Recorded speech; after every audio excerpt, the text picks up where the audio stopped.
If you're a CEO, can you raise your hand in the reactions area?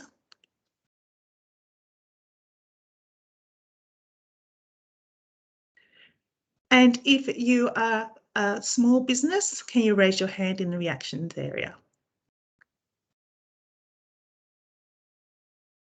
If you are a private company, can you raise your hand in the reaction area? So it just gives an idea of who's in the room today. And we have lots of people with different positions who will be in the room today. So we'll have different perspectives of knowledge, and we'll also have different perspectives of business entities.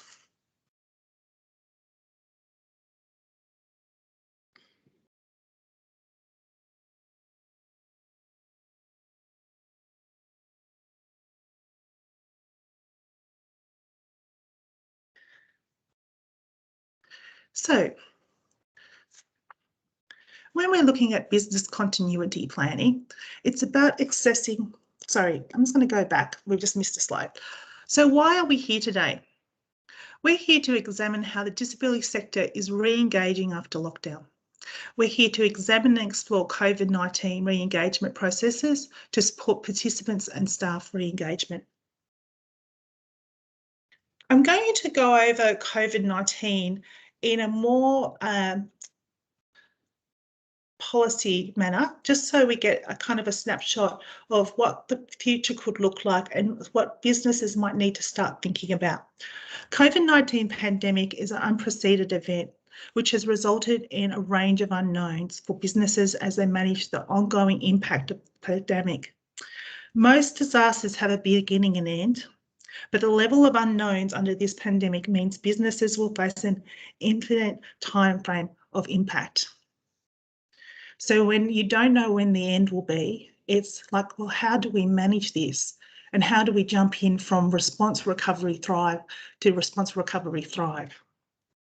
The impact and effect of COVID-19 goes beyond the ceasing of infection and just vaccinations, and it will have a flow-on effects impacting Australia's public policy, economy, social environments and technology. So as a business owner, it's essential to understand the level of impact and changing your business at the current and future state design level. Organisations are now recognising that scenario-based approaches to COVID-19 planning will support them to be more agile and flexible in their management.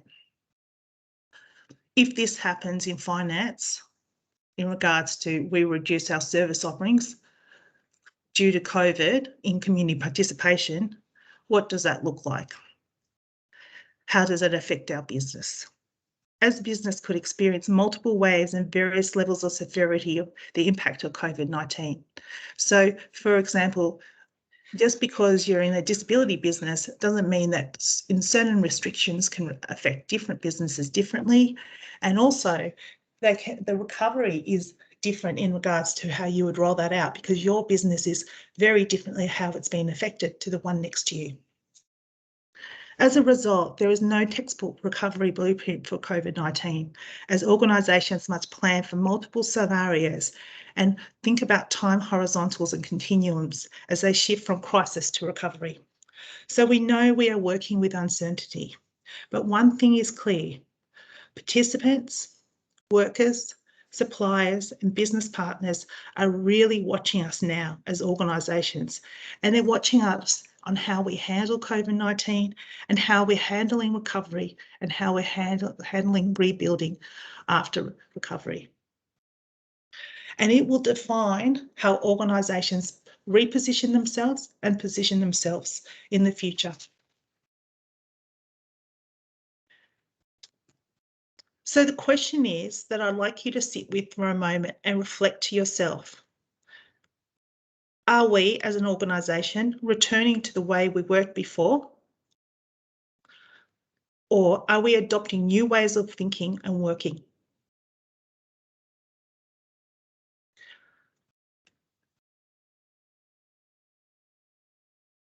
Now, I want you to think about, what was the first step your organisation took when it announced that ACT was coming out of lockdown?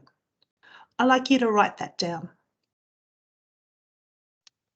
Now I'm in the chat, just write it down to the side on a piece of paper, because I want you to start thinking about what decisions your organisation is making.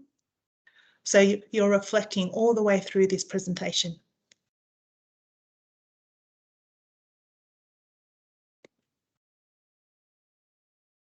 So when we're looking at recovery, we have to acknowledge business continuity and the role it plays. So what is business continuity? It's assessing the level of risk and vulnerability of your business. It's essential at all points during the recovery phase and thriving stage that we're very aware of our risks within a business. We develop a risk and continuity system for the business in relation to that risk and that vulnerability. So in other words, what is the type and level of risk to the business?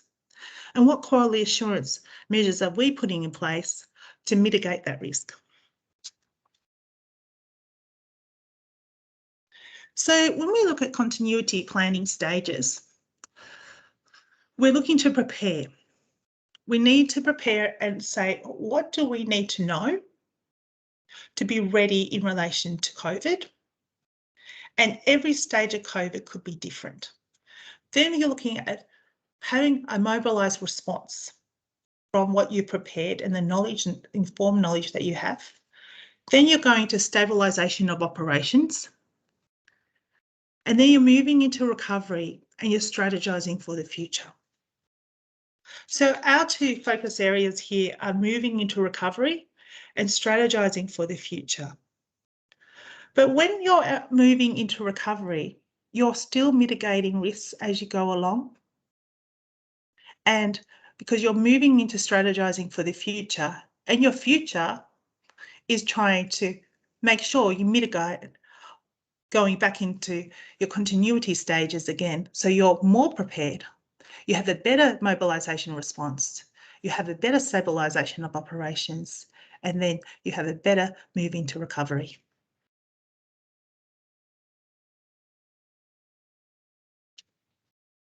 So when we look at continuity planning, I think a lot of people think of continuity planning as being quite complex and difficult. But if you think about it from an aspect of continuous improvement, you can see with phase 1 of COVID-19 when it was announced, people assessed their business, assessed what the risk was, they put a plan in place,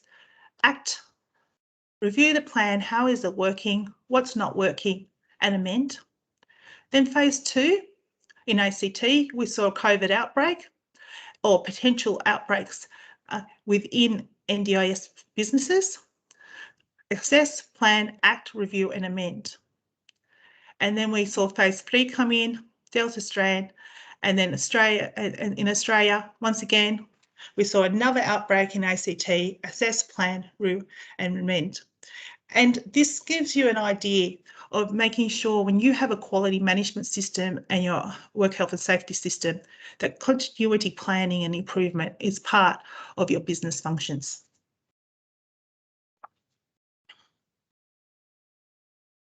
So having risk profiling when it comes to your workforce, when it comes to participants, when it comes to organisation viability, it's essential. So risk profiling is identifying the level of risk and vulnerability of the organisation at any given point of time. What is the risk of people, participants, workers, suppliers, contractors, friends and families? What is the risk to our services? What is the risk to internal and external systems and processes? What financial risks are there? And suppliers and partners, what risks are there in relation to business operations? So when COVID-19 came in, we know that there's a lot of risks that had to be managed and you know, as providers, you had to focus in and do what you call high priority risk management. But as you move into recovery, you still have to look at, when we move into recovery, what are the other risks that people will be facing as they're moving into recovery? Because this is a new phase of recovery, a new phase of working and a new phase of doing things. I just want to go back to the slide for a moment, because it's also about creating robust structures and systems and making sure that you have a healthy recovery, and also that you look at future business strategies. So I wanted to give you an example which may speak to the disability sector. So when you're looking at recovery of a business, if you think of when you look at behaviour management, when a participant is escalating and they reach the climax stage and then they're de-escalating, what often happens is the staff member who's supporting that participant is often escalating due to the incident. And as the participant is de-escalating, there is a point of contact in relation to the de-escalation and the re-escalation of the staff member where the participant can re-escalate. I would say that that's a good example when you think of recovery. As a business is coming out of that high critical impact of risk and they're coming out and they're de-escalating into recovery, that is a time when if the business isn't looking around and being aware of their business functions, they can re-escalate quite significantly into crisis again. Now, it may not be COVID, but it may be something else to do with business functions.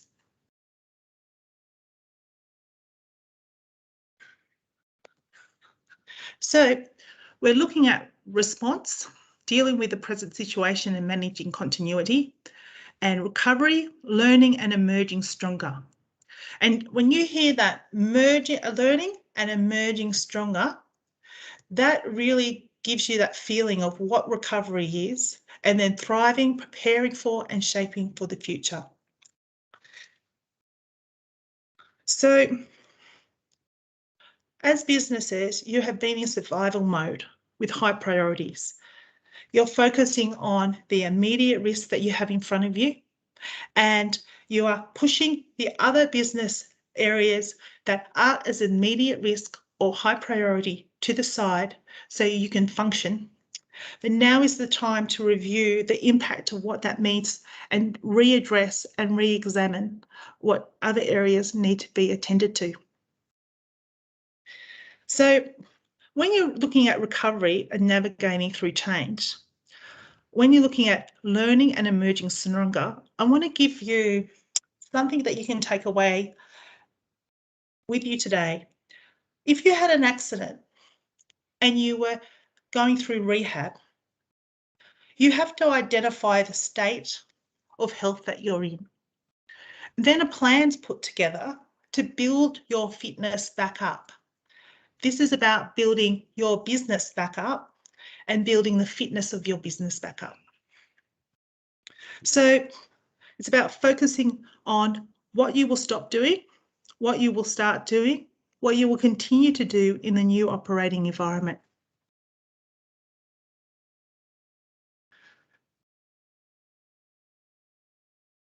Okay, so we have a little exercise for the next one. And I'd like you to get a piece of paper on the side. And one of the first stages of the recovery response is reflection.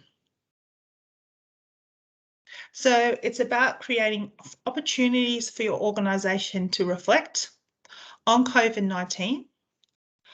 So people can reflect on where they are and they can actually acknowledge and build connection to their experience. So the first thing I want you to think about is, in relation to response, what worked? And write that down.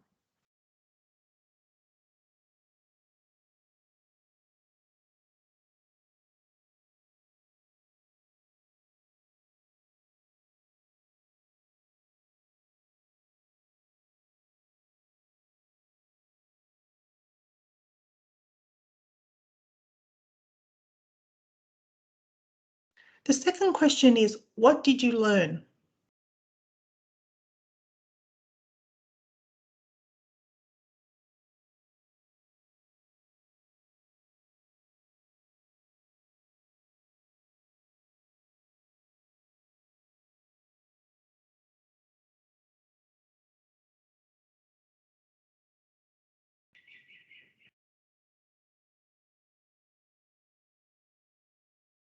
And the third question is, what areas did not work?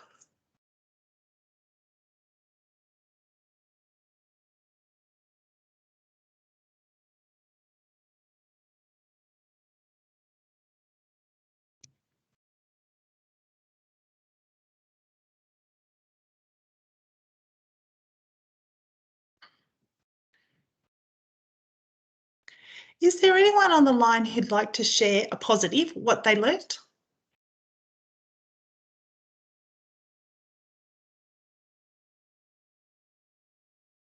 Stu, I can't see the attendees, so if anyone's got their hand up, can you let me know? Kylie Stokes has her hand up. Hi. Hi, Karen. Hi, it's Kylie. Hi, How oh, you doing, Kylie. Renee? Hi, there you go. Good. Yeah, look, we have had a response plan in place. Yep. And we learnt that there was quite a bit missing from it. So it was a great opportunity to do some reflecting. And we needed to communicate with a large amount of people in a short amount of time. Yeah. And that was really difficult. So yeah, we learned a lot, lots and lots from it. Mm. I think that, Kylie, thanks for touching on communication, because I think that was an area that we saw the amount of communication was phenomenal that was coming in, and having the amount to read and the amount to identify what each organisation needed to send out and function is, yeah. And how important it was to communicate with families and workers. It was hugely important, and everyone really appreciated it. We got lots and lots of great support from families. Mm. Yeah. Thank you for sharing that. I think it's really important to share, what we've learned and what worked. Would anyone else like to share what they learned and what worked? You don't have to share the areas that didn't work. If you don't want to share that, you can keep those to yourself, just because we're in an open forum. Yeah. Renee Daniel has his hand up. Daniel, would love to hear your reflection.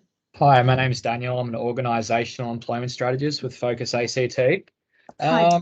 Yeah, I'll just touch on, the communication stuff so important. And with COVID, everything compounded really quickly. You got one staff member in isolation. They might have worked with 3 participants sort of thing in the last couple of days. And we actually had 50 staff in isolation, and it was our team effort was really good at the time. It was just, with so many staff in isolation and the kind of outbreaks that we were having, we had a lot of staff out, and just the main thing, we were really thankful towards our workforce, especially our casual workforce that might normally, work 5 to 10 hours a week. We're expecting a little bit more from them, and they really come to the fore, which is really, really good to see as well. So, but pretty much communication was the key.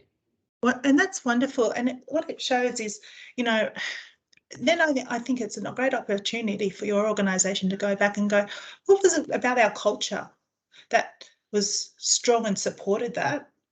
And if you have what worked, the question is, how can we strengthen that even? If you have strong areas that worked during COVID. That's right. Yeah. No, it's good to see, and our staff trusting our managers and providing the correct PPE and always being there, and the QR codes and all the check-in and all that sort of stuff was really important, and it was really good to see. Yeah, and it makes you so proud of the staff, and it just kind of brings that team together again, and just shows what you can do as a team.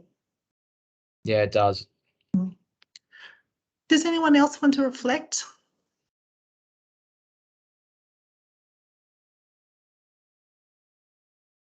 We don't have any other hands up at this stage. I really appreciate those reflections. They were really honest, and I think they add really good value. And later on, we're going to talk about communication a lot more in detail, because that was one of the things that even in our roles we saw really needed some support mechanisms. So one of the things that you can go away from this today and think about, how can we create a snapshot of how our organisation managed COVID-19 with our management team through reflection and having conversations as a management team, but also at a team level, and also with individual workers to just check in with them, because there will be some great stories that you can put together. And also you can think about your annual report and what you might be able to say in your annual report, or what things that worked really well in relation to your organisation managing COVID. So it's a great opportunity to acknowledge and celebrate wins, not just focus on things that maybe didn't work, but focus on the great things that you all achieved together.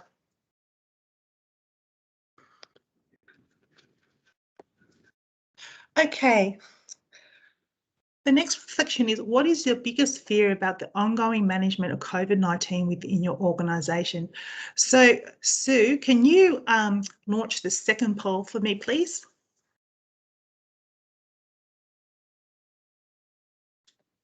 I'm just loading that now.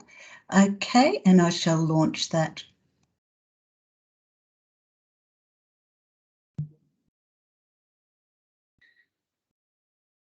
Sue, I can't see that, so if you could read that out for the attendees, that would be wonderful. Sure. Well, what I can do is share my screen. If you... I think the attendees can see it. Oh, okay. So it is, what is your biggest fear about the ongoing management of COVID-19 within your organisation? The choices are: 1, complexity of ongoing HR management and changes; 2, management of industrial relations; 3, business viability and continuity; 4, workforce capacity; and 5, well-being of staff, mental health and burnout. And you can pick multiple ones.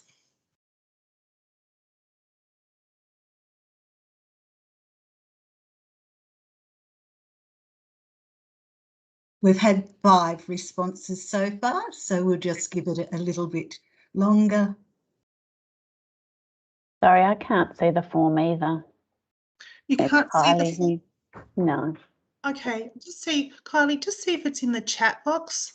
Yeah, it's in the chat box. So Kylie, if you go to the chat box, you should be able to answer the quiz in the chat box.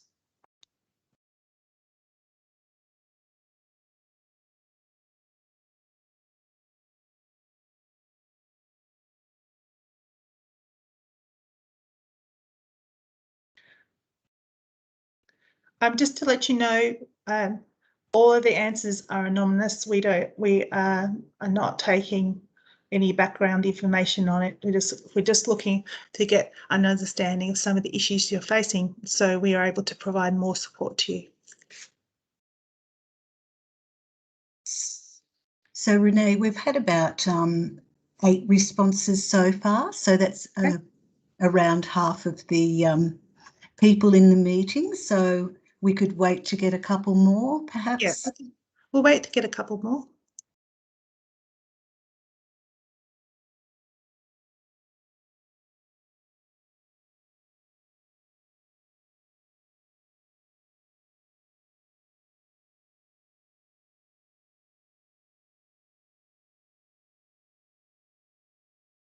Okay, Susan, do you want to read out the outcome of the poll? Yes, I will. And we have had 10 responses so far. By far the greatest fear, or the biggest fear, is the well-being of staff, mental health and burnout. 31% of responses in that area. That was of concern. We then have equally business viability and continuity, and workforce capacity, both at 15%. And that is followed by impact of skill shortage, delayed. That's interesting because that isn't on the actual poll, is it? Sorry, what's the poll? Impact of skill shortage, delayed workforce. Yep, it is. Yep. Oh, it is. Sorry, I might be looking at something different. And the final 2 are, we have the second last, management of industrial relations, and followed by management of accrued leave. They're both at 4%. Complexity of ongoing HR management and changes, nobody nominated that. And I do apologise, safety of participants and workforce was in at 15%. I think what's really interesting in that is the concern around staffing, well-being, and I can understand exactly why the poll demonstrates that, because staff have been under considerable stress, they're working considerable hours, and not only have they been in a stressful situation within their own workplace, they're in a stressful situation within their own personal environment because of COVID. So they're not getting that break. So I think that's a really interesting area. One thing I probably would like to just flag with the group, with your EAP services, have many of you gone back to your EAP services to discuss what possibilities there may be under your contractual arrangements to get additional support or to look at different support in relation to COVID?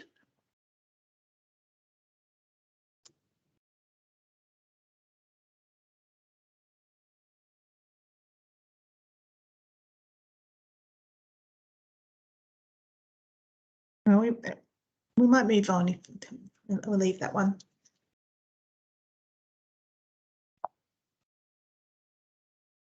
Okay, I'll go back to the presentation.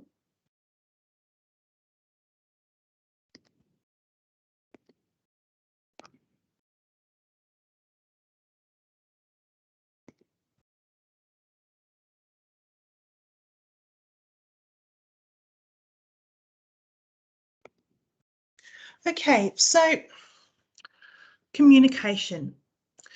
What we're going to do is look at communication. What has been the greatest barrier that you have faced during COVID-19? So we're going to launch the poll.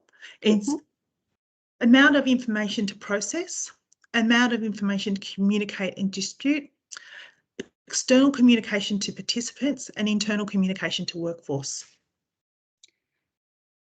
Renee, I have two polls here, the one that we just did, and so the other one is... Yep, so you just launched the, hang on, you just launched the other one?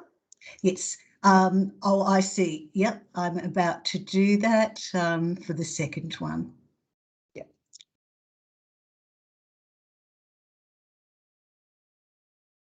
So that should be... if people could let me know, perhaps if they can see that poll, I'll read it out. What have been the greatest, and the word that's being left out, but what have been the greatest communication barriers that you have faced during COVID-19? Number one, the amount of information to process and prioritise. Number two, the amount of information to communicate.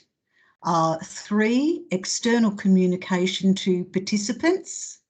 4, internal communication to the workforce. Are you allowed multiple responses on this, Renee? Yeah, you're allowed multiple responses. Okay.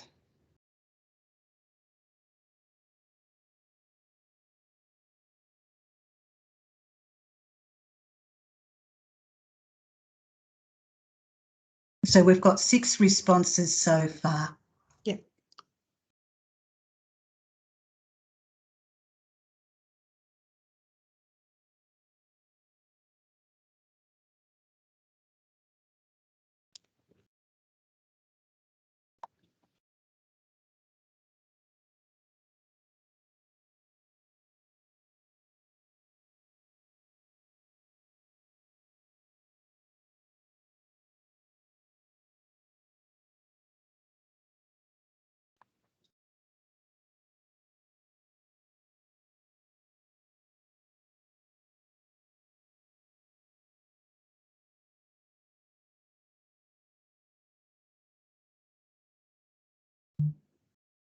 Okay, so we might get the results.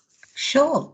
Okay. So the highest response was amount of information to process and prioritise. Yeah. 38% of responses.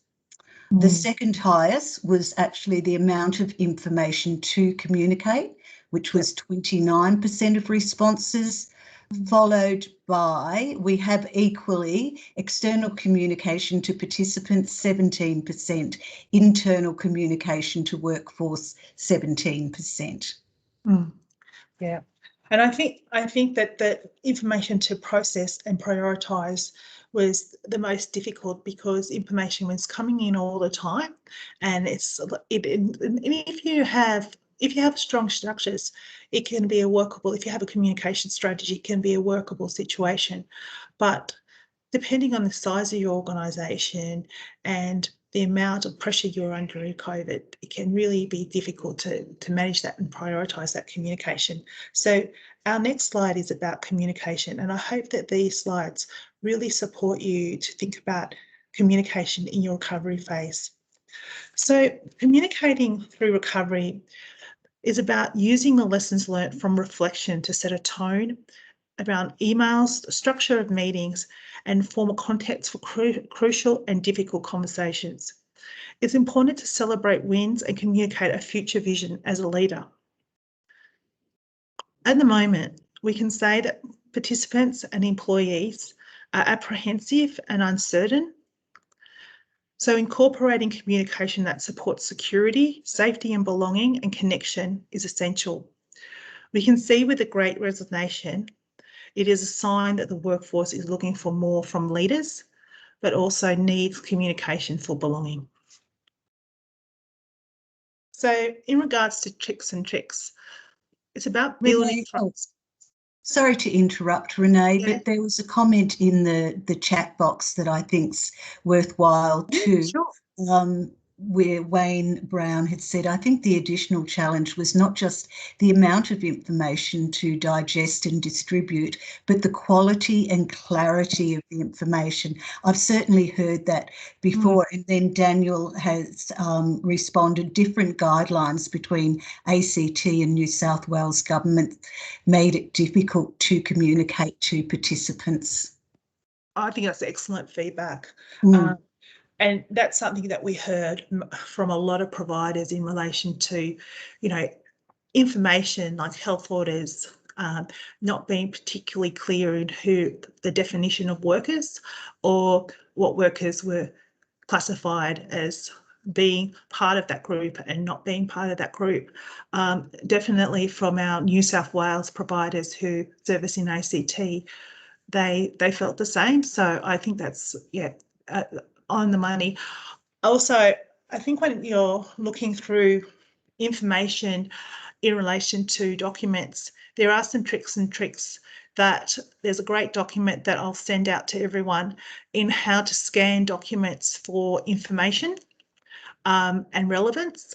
And I think it's a great tool for anyone just to make sure that scanning is a lot easier in those situations where it's the clarity or you have to go through and unpack it to a certain level where you just can't read it because they're not writing for the reader. So it's really important that there's some tricks we can share with you.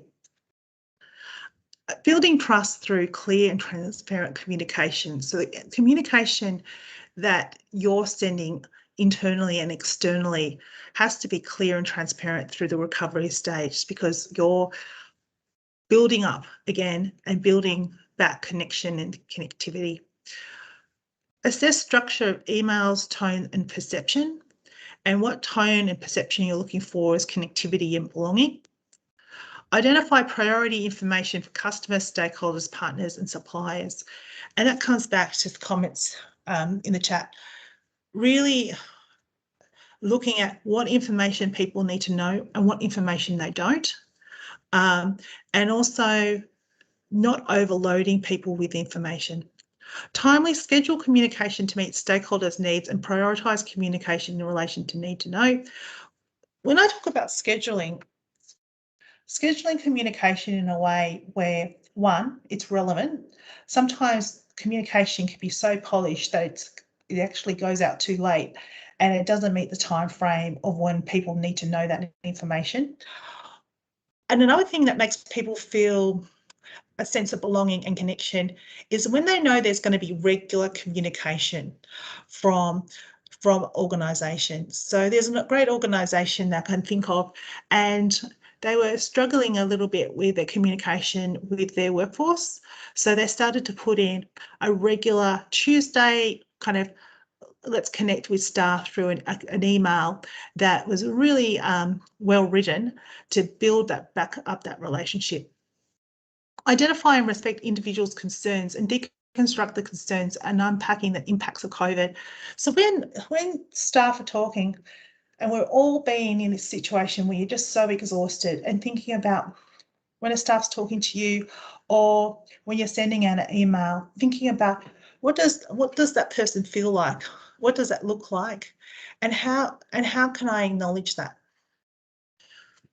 Acknowledge concerns and address them with real data because it makes people feel more assured with certainty, but it needs to be data that's understood and speaks to them. Be aware of the mass email that targets no one. Now, this is the thing I saw a lot of. I saw a lot of emails going out, and I'm not talking about providers, but from a range of different people where they were mass emailing, but when you mass email too much, people stop reading them or stop looking for what's essential to them. Be aware of overly polished emails that come across cold and distant and emotionally insensitive to the audience. This is especially important during the recovery phase when you're trying to rebuild your purpose and you're also trying to rebuild the vision of your organisation. So some things to remember about communication. Identify the information you need. What information are we accessing and what is the value of that information? What is our quality assurance measures that we have in place to make sure it's relevant and it is the latest information? How are we applying and using this information in a way that meets our organisational need? And how are we communicating this information and who are we communicating it to? And what information are we missing? Because when you're communicating, you're looking to solve a problem and form an understanding.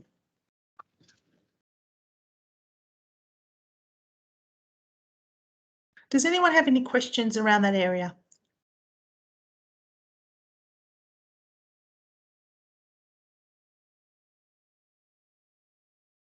Okay, I'll move on to the next one. Organisational communication is essential in recovery.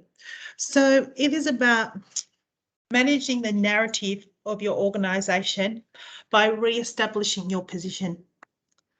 Because what you're trying to sell here is you're trying to sell a growth mindset, especially internally to your workforce and also to your customer base. So establish key data sources required across business domains. What information is coming in and what information is going out. And just based on Kylie's comment before, you know, I think it's essential, like when you've got information coming in and you've got information coming out, one great thing to have as a business, and I think probably COVID has brought this up for all of us, is having what sources of information that we validate and we rely on, and knowing when they're coming in, how are we sorting them and how are that information going out to our stakeholders. Establish communication responsibilities under each role. Who am I communicating with? Who am I communicating to? And what level of communication is required? Establish communication policies that are more than email adequate. The structure of communication and a functional communication strategy. Often you can see with communication, if an organisation has a communication strategy, they have a clear communication narrative. So you know what their value proposition is, you know what their mission is, you have a clear vision of the direction that they're heading as an organisation. So, but when they don't, often you can see that they've got different narratives running through the organisation, and often there's a little bit of misunderstanding of what an organisation is or what they're trying to achieve. What information do we need and how will we be accessing it, and who will be checking validity and relevance, and what information needs to be shared across business domains with partners. And communication at strategic and operations level is like, well, at our business functions level, if we have a HR manager, we have a finance manager, and we also have operations manager, and we have someone who does supported employment area, what communication processes do we have in place that run through our organisation and run out of our organisation? Identify communications to inform, educate and gather data, and identify key information to be distributed against stakeholders internally and externally. So one of the focuses around recovery is really the HR function will become more and more important through this pandemic as we go back and forward. So using information and resources to stay updated, and it's no better time than a recovery stage to really audit your information sources that are coming in and out. And being aware of how these information sources can be used to build capacity and capability of participants and also workforce.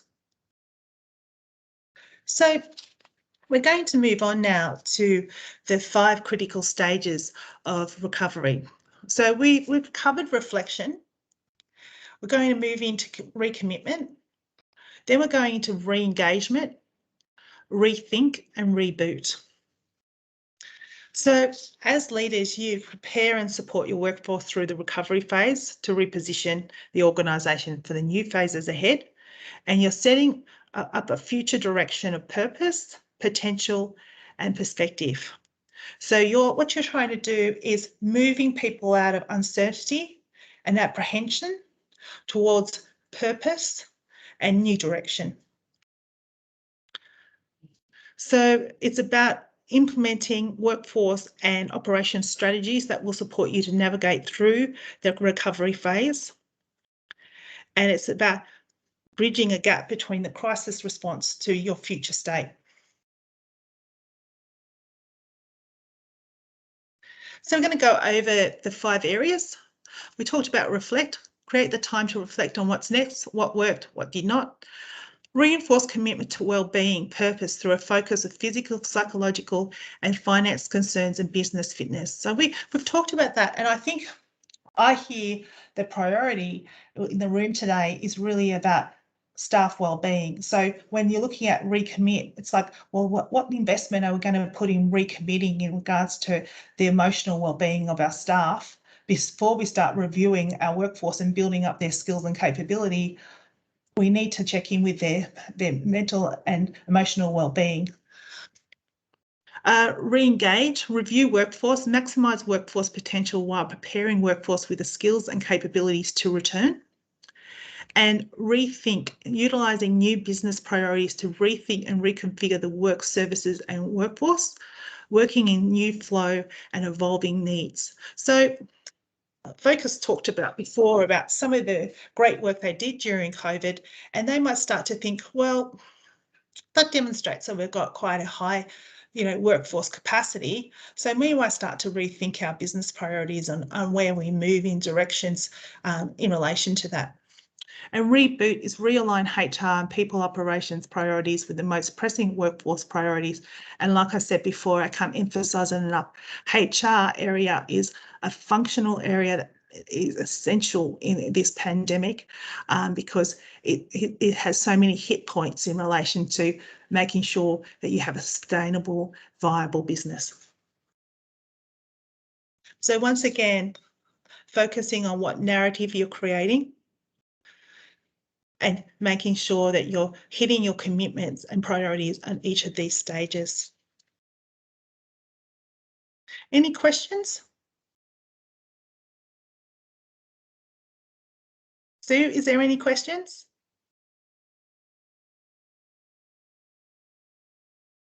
We don't have any hands up at this stage, Okay. But if people want to come off mute and just ask the question as well, that's fine. That's fine. And please, I'm happy for people to just interrupt if they've got an immediate question they want to ask. Okay, so recommit is about, as an organisation moves into a recovery phase, it's important to reinforce commitment to wellbeing and purpose through a focus on physical recovery and financial concerns. And then employers are looking for reconnection and belonging. So as an organisation, it's about thinking, how are we going to reconnect and re-belong with staff? And how will you provide support for workforce and ensure workers feel connected and engaged with redefined priorities and strategies for the organisation? And like we spoke before, I think EAP services are essential in identifying, what's your contract with EAP, what services may be needed, checking in with the EAP reports and what's coming back.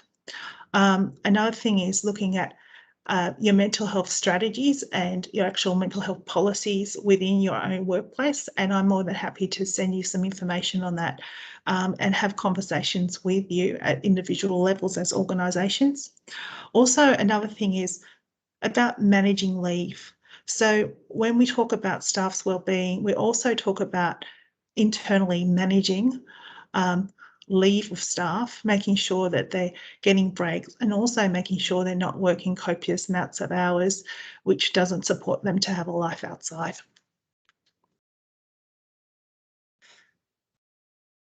So at the start of the session, I asked, are we returning to the way we worked before, or are we adopting new ways of thinking and working? And then how are we managing the return from lockdown? What has changed? What do staff need to know? And what do we need to know from staff?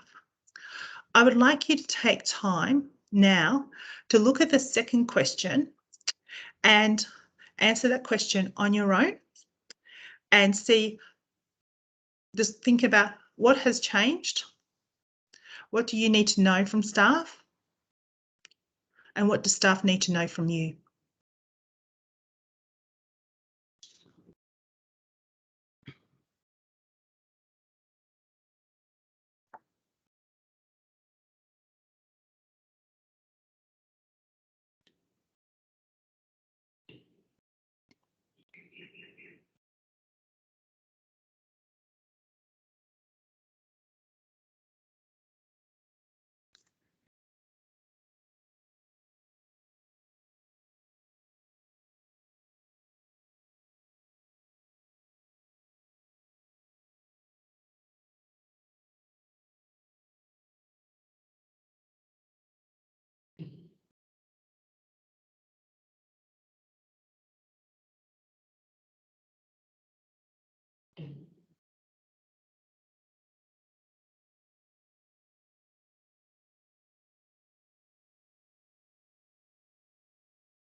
What I might ask from the group is, would anyone like to put their hand up and have a go at sharing what they think their staff need from them?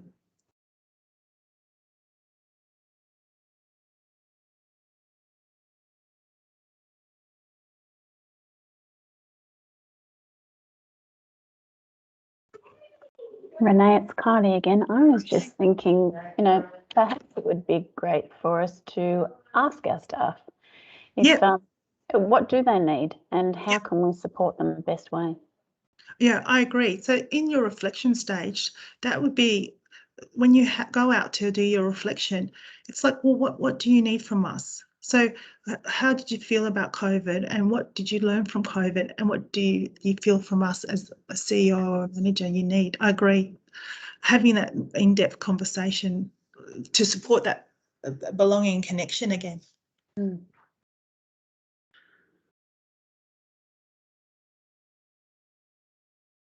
Does anyone else have anything they'd like to add?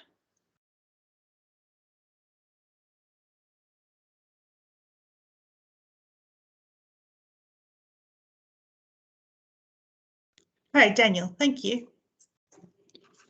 Yeah, I guess just encouraging our staff if they're ever feeling unwell to, take leave. We have a large full-time workforce, but we do have some casual staff. And I guess being casual, it is hard to, say, take time off, but we always encourage them, especially with today's climate, to take the time off. And while we don't want clients' homes to feel like hospitals with how much infection control and stuff like that, we do want to, protect our clients and our most vulnerable during this time, and encourage staff if they're feeling unwell to take leave.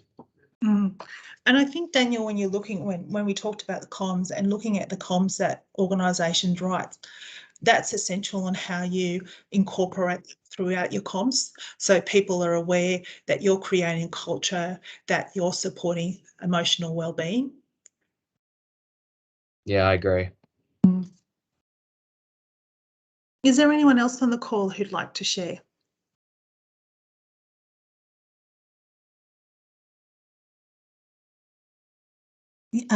Robin. Hi. Hi.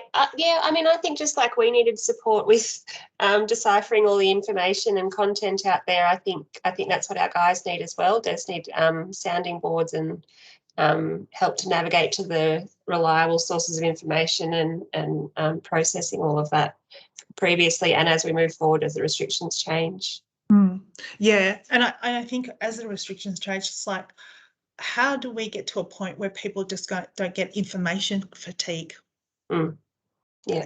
So it's like, it's like when we're at uni and you're reading all the time, you get to a point where the information starts all blurring into the same. So how do you make things stand out at an organisational level, especially through that recovery stage? Thanks, Robin. I appreciate that feedback. Anyone else?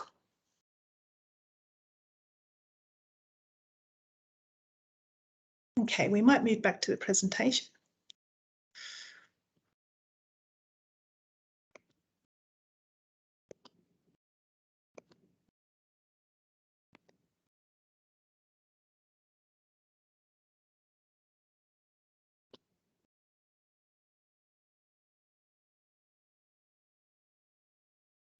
So when we're looking at recommit, one of the things that's so essential is looking at those business functions and saying, what do we need to do in regards to those business functions? So when COVID-19 hit and you're in lockdown, you're actually going into that high priority state. So you'll leave that, like what I call routine work at those business functional levels and periodical work because you're managing COVID.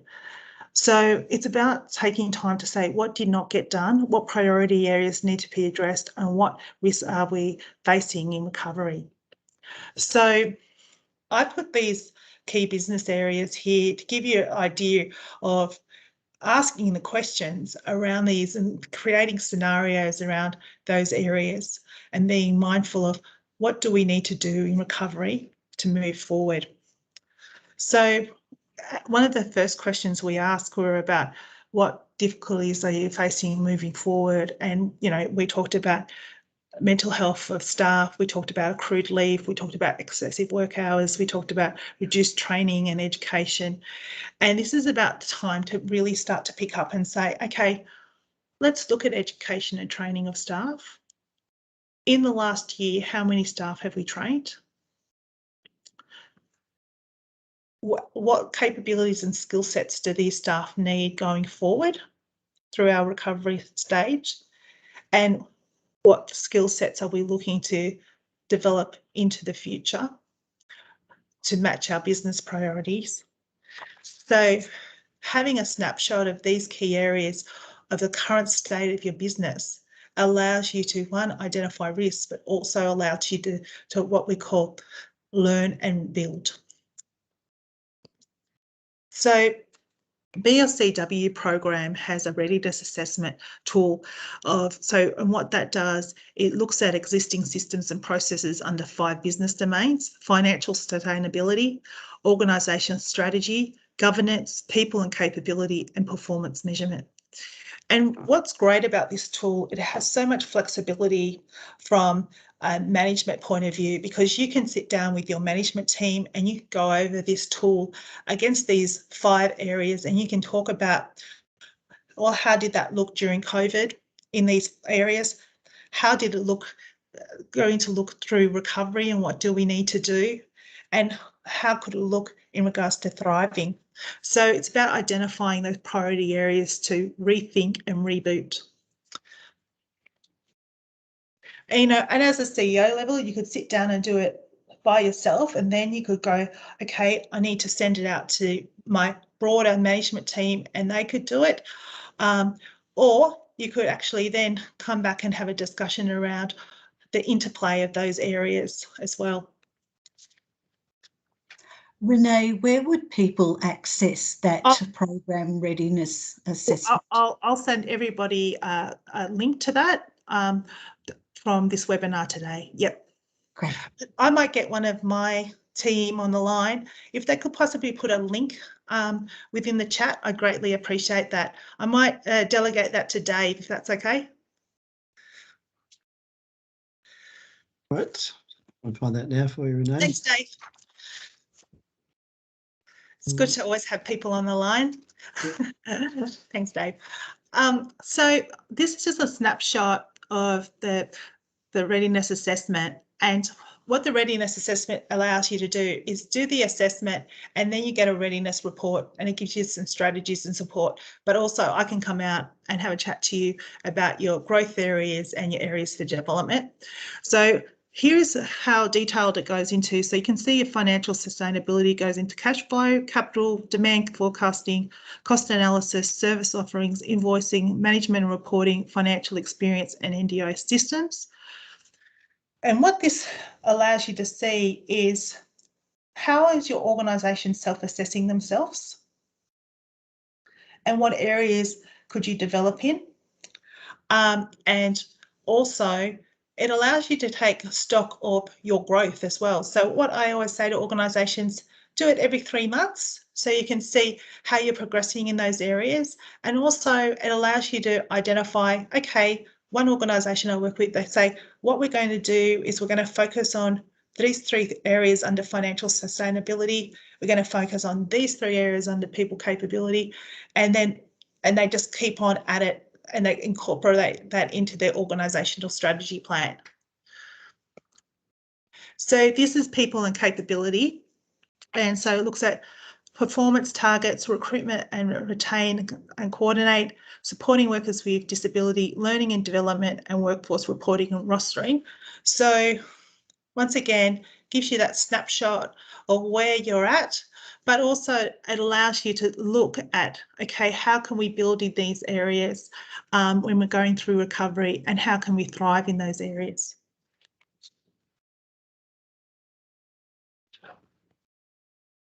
So that's one tool you can use. Another tool is Deloitte's, which is quite a simple tool where it's basically divided into 3 areas: work, workforce, and workplace. And just ask a question, which we asked before, are you returning to the way you worked before or adopting new ways of working? And then looking at business functions, and then going into another area of workforce where it is, how does capacity, capability, and affordability affect workforce design after the crisis? And what did we learn about working in flow of life, and how did it impact work with the boundaries between work and life? So these are tools that you can use at a management level to start having those conversations. And I think when we look at enriching conversations at a management level and deconstructing these business function areas and how they're operating, working, it allows you to really rebuild and thrive in the future. So what I'd like you to do in the chat, I'd like you to put in, this is the question: what new skills or capabilities do you think the disability sector need to develop in the future?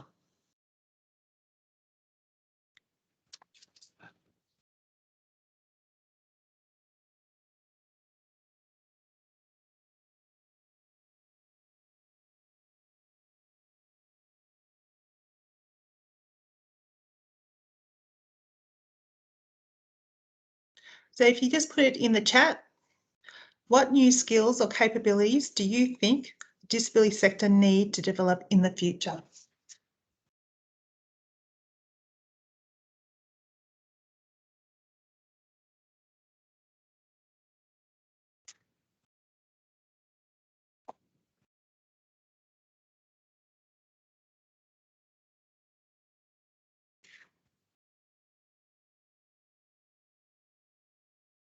Sorry, Susan, are we getting anyone doing that in the chat?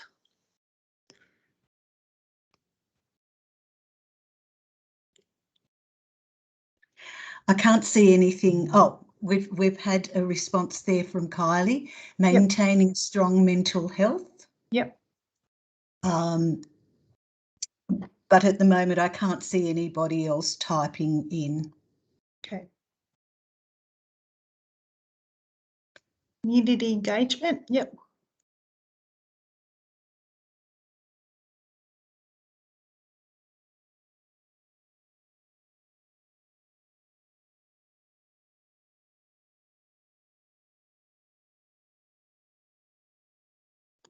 Daniel, are you open to talking more around community engagement?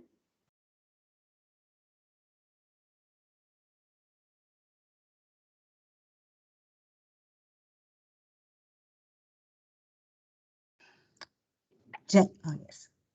Yeah, I think just in regards to speaking with clients in community engagement, so more so around the NDIS's ongoing engagement and around support coordination and stuff like that, and accessing services. You know, that could be from a provider's perspective as well, but just the NDIS, I guess, maintaining contact, because I know a lot of clients always say that they haven't heard from the NDIS, et cetera, et cetera. But I guess just that maintaining the engagement and giving them different options, whether that's activities or stuff like that. It's hard for me to word, I guess. Do you know what I'm trying to say? Yeah, yeah. Yeah, I think that there's a room for community engagement in people being more aware of that community inclusion for people with disability and how we map programs for people with disabilities to have inclusion, and how do we train a workforce to be capable of bringing about a higher level of community engagement. Exactly what I wanted to say. Thank you. That's okay. And Renee, another point, it's Sue here, I was just thinking is that in previous discussions I've had with people in terms of coming out of the lockdown and into this new COVID normal situation, there seems to be a concern from participants about re-engaging with the community because of that fear of now COVID is actually in our community. So I wonder whether people have ideas and suggestions on how we might be able to address that so that the clients or participants aren't feeling so worried or concerned. I think I think from that perspective, you know, when you're looking at people feeling isolated, and you know, I think it's about looking at programs that support people with disabilities to build social skills, but also we have to educate the community as well. What do other people think on that point?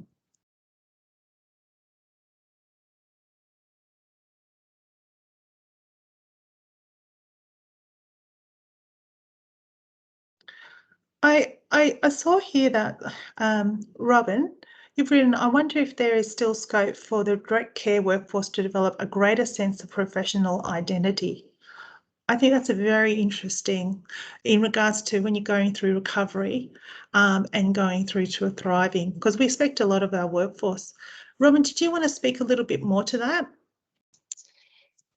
Yes, I suppose it was a bit of a brain dump, but I don't know. I think there's this, you know, it was such an and continues to be an essential workforce. You know, we talk about healthcare workers and the hospital staff and these real solid professions that have worked through this pandemic and continue to.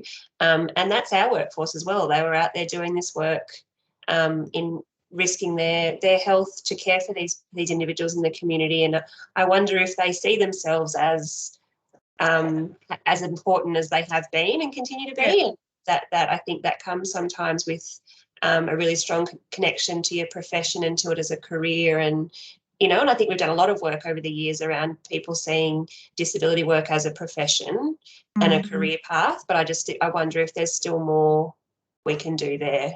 Yeah. Yeah. I think there definitely is more we can do there to support, because I know a lot of people, a lot of my friends who are support workers, they love their work and, and it's a career for them. But it's about them being supported as it's a career, as a profession. Yeah. And the comment around critical and creative thinking, I think, is excellent. I think one of the things that we often have to do, especially as a disability worker and as managers, is have the ability to think critically and creatively, and some really supportive around, building those skill sets would be essential. Okay, thank you for your feedback. Greatly appreciate it.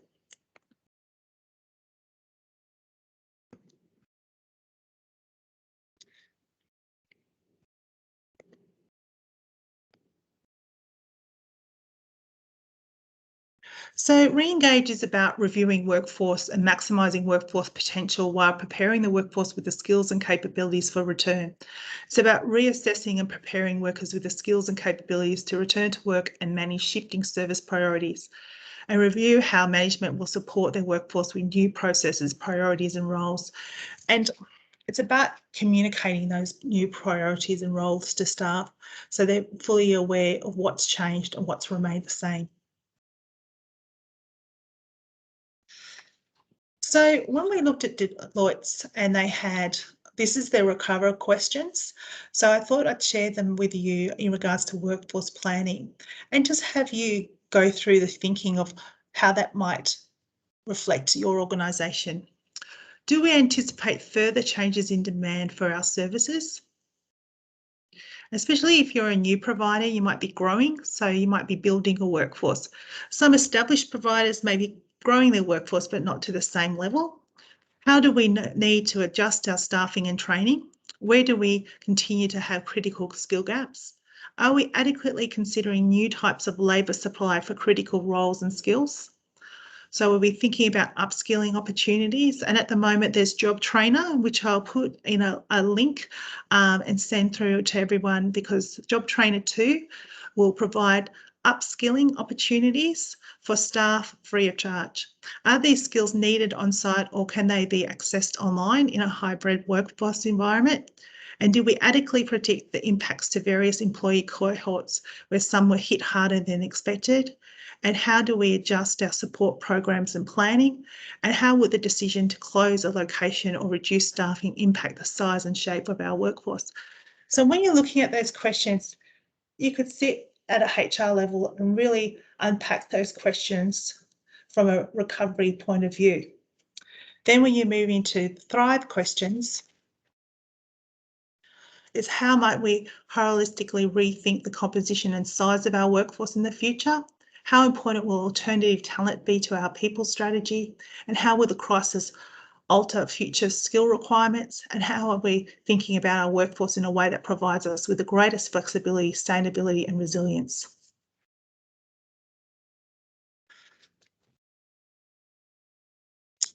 I'm going to skip this question just due to time. The next area of focus is building the right skills for the new operation service environment.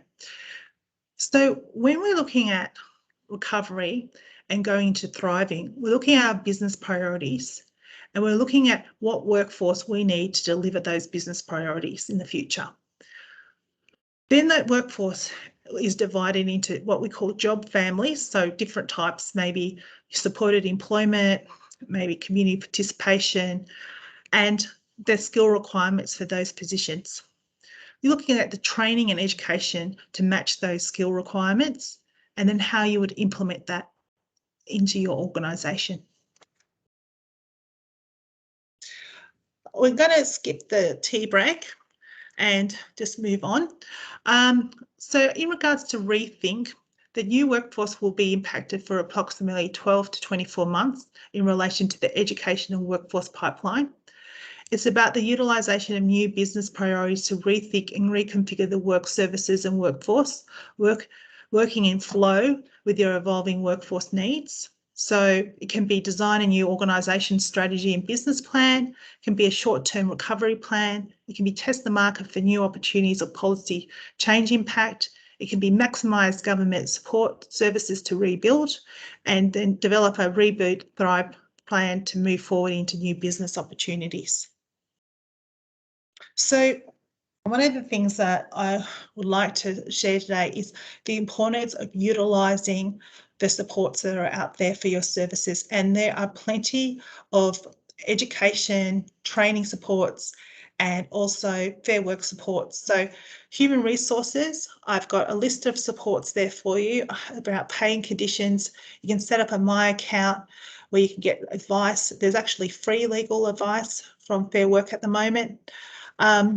Small business, there's Small Business Helpline. You can go into the Australian Small Business Family Enterprise Ombudsman. You can go into education and training where you can get education programs, also subsidised wages. And so I want you to think about all the different programs you can access to support you through recovery and thrive as an organisation. And then NDS has a COVID support hub as well to support you.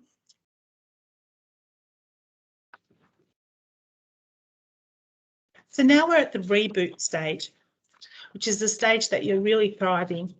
In the workforce of the future, HR will focus to be essential to support informed decision making in the face of uncertainty. The HR role will need to integrate the workforce needs for belonging, connection, and individuality while supporting businesses' needs for security and reinvention. The choices and policies adopted during the recovery are the opportunity to make this shift towards purpose, potential, and perspective. So realigning HR and people operations priorities will be the most pressing workforce priority.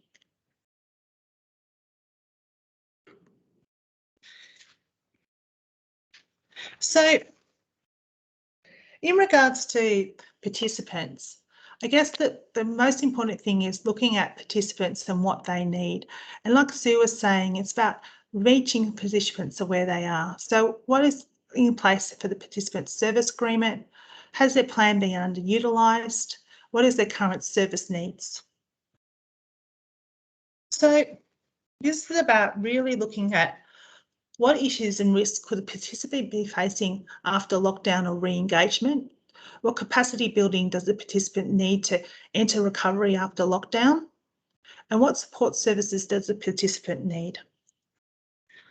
Because their routine has changed and things have changed out in the community. So things are going to look different. So how much capacity building do you need to do in relation to the participant's need? And how much capacity building do you need to do for staff to support that participant? So participant risks are really prepare what sources of information will access for advice and guidance, identify control measures and participant safeguards. Does the participant require additional staffing and support? What processes do you need to change or amend?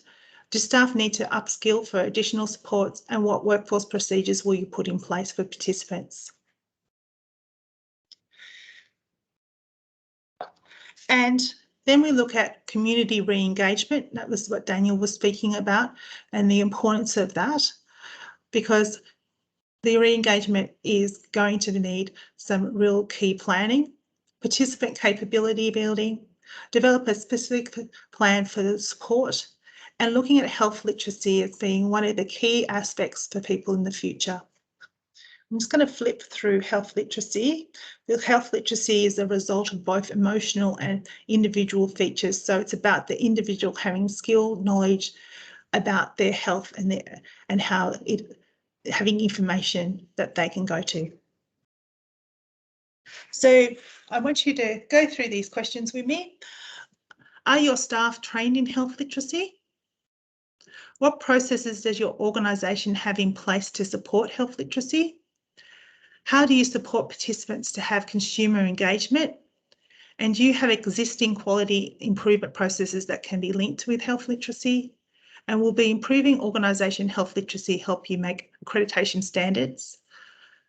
For example, consumer involvement. And are there people in your organisation who are interested in forming a health literacy team? So actions.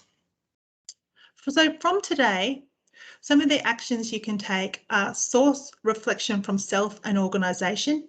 So like Kylie said, really asking your staff and asking them what they need.